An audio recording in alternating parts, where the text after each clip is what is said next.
In Sweden, in 1973, a man named Jan Eric Allison entered the credit bank in Sweden armed with guns and explosives. He opened fire in the air. He shouted, "Everybody get down, the party is starting." Meanwhile, customers and many bank employees managed to escape. The robber took 4 bank employees hostage. The bank was soon surrounded by police officers. When the negotiator contacted the robber, he demanded a large sum of money, some ammunition, a friend from prison to join him in a car ready in front of the bank. The robber said that if his demands were met, he would get into this car with his friend and disappear.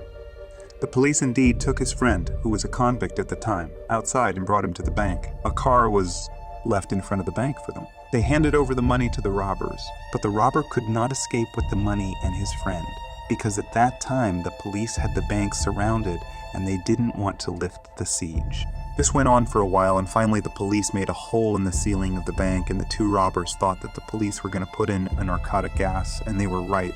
So the hostages tied a rope around the neck of one of them and hung him from the ceiling. But because the hostage's feet were touching the floor, they were unable to kill him. But here the robbers came up with a clever and rather murderous explanation. They said that if the police let in narcotic gas, the hostage would fall asleep and suffocate to death because his feet would no longer touch the floor. So the cops couldn't put the gas inside. This siege lasted not just a few hours, but 6 days. On the 6th day, the police moved in and the robbers threw down their weapons and surrendered. But that's when the most surprising thing happened.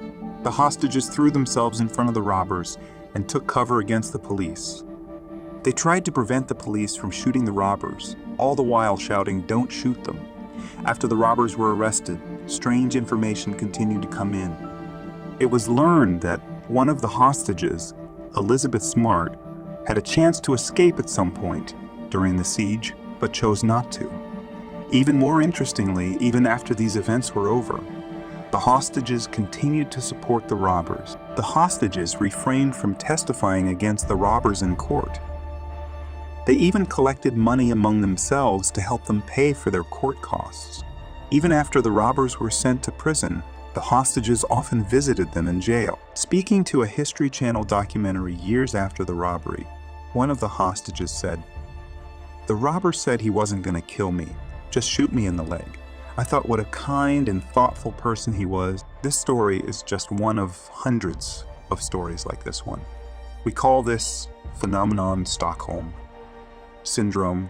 In fact, the syndrome is not an officially recognized mental problem. This is because its symptoms largely overlap with already recognized problems such as trauma bonding and post-traumatic stress syndrome.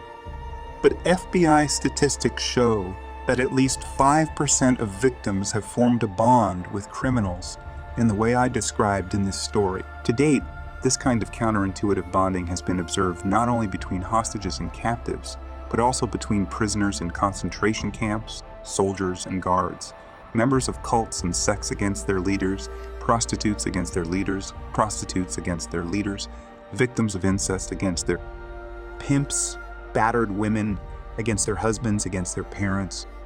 Take the story of Natasha Kampusch, for example. In 2006, Kampusch, an 18-year-old Viennese woman, was kidnapped by Wolfgang Philipp Raffi and held captive in a cell. At first, she was only kept in a windowless cell, but over time, he began to let her into the house. Kampusch began to clean and cook in the house. After a few years, she was even allowed to go out into the garden. After a while, the man even introduced her to his friends. For 8 years, Natasha was starved, severely physically abused, threatened, and raped. But despite this, she did not run away, even though she had the opportunity many times. After 8 years, Natasha finally decided to escape. When her abductor found out, he chose to commit suicide by jumping in front of a train. Natasha was not happy when she heard the news. On the contrary, she was so devastated that those around her found it difficult to console her. Friends of the man who had seen Natasha during her captivity described her as a very happy and cheerful character. In a later interview, Natasha said, "Yes, I lived a very different life, but in a way it helped me. For example, I never started smoking or drinking alcohol. I never had bad friends." This attachment went to such an extent that after the events, Natasha voluntarily moved into the house where she had been held captive for 8 years and always carried a photo of Wolfgang with her. But why is that? How can a person feel a positive emotional attachment to someone who possesses a high degree of threat to them and is clearly self-destructive? How is it possible to feel protective of him, to long for his absence, and even to mourn him? Experts look to evolution and the behavior of other species in nature to explain this. For example, in a study by Michael Chains, monkeys that were attacked by a dominant male were observed to take refuge with the attacker after the attack. The idea here is that the attacked and clearly oppressed monkey will submit to the much stronger individual in order to survive. The oppressed monkey even scratches itself violently and bites its nails to give the impression that it is helpless, injured, or weak. Similarly, dogs imitate puppies by lying on their backs and moving their legs when a strong dog attacks them. In this way, they are trying to send the message that they are not a serious threat to the strong individual. It's not hard to see the evolutionary advantage of this. People with symptoms of Stockholm syndrome are in a state of tremendous trauma, and the most effective way to deal with the horror of that trauma is to rationalize the source of the trauma and make it positive.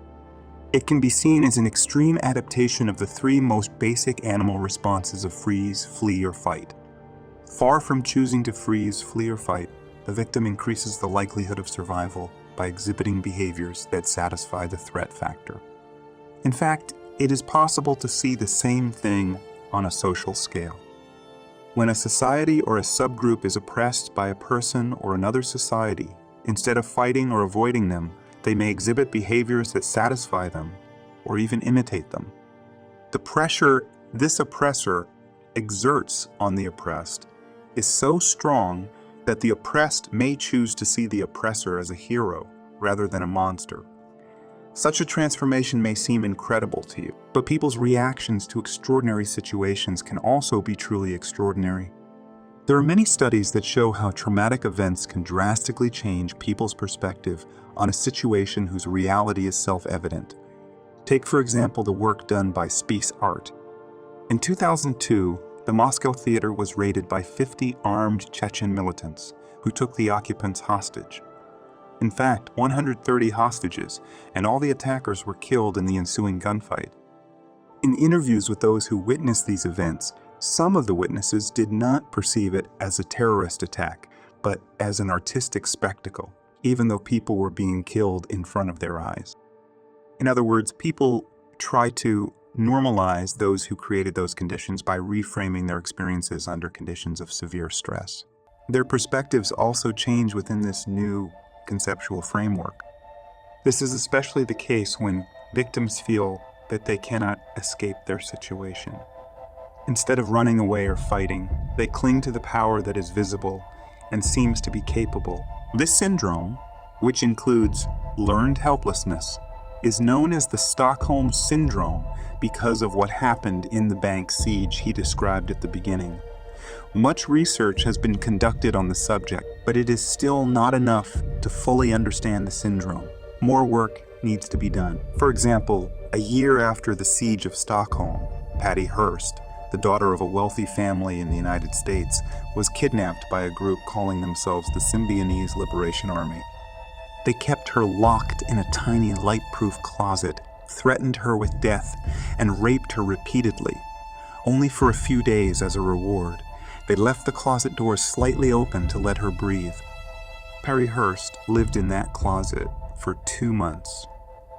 About a year after her rescue, Patty Hearst was caught trying to rob a bank in San Francisco with a rifle, but Hearst was not on her own. The former hostage had taken the pseudonym Tanya and had become an armed militant of the organization that had kidnapped her. As you can see, explaining such transformations is crucial for understanding human beings and preventing dangers in advance. Many different models have been developed so far to explain the transformation in cases like Hearst. For example, one of them is based on the design of life norms that people establish as children. From the moment we are born, we shape our outlook on life by what we see and experience. For example, This is why people who have been subjected to violence are more inclined to beat their children, because that is the norm for them. But under extremely stressful circumstances, the perception of the world can also change for those who used to have more benevolent norms. Their state of terror may cause them to redefine the world, so they start behaving in accordance with this new design. But let me also say that this Stockholm syndrome has been criticized from many different angles.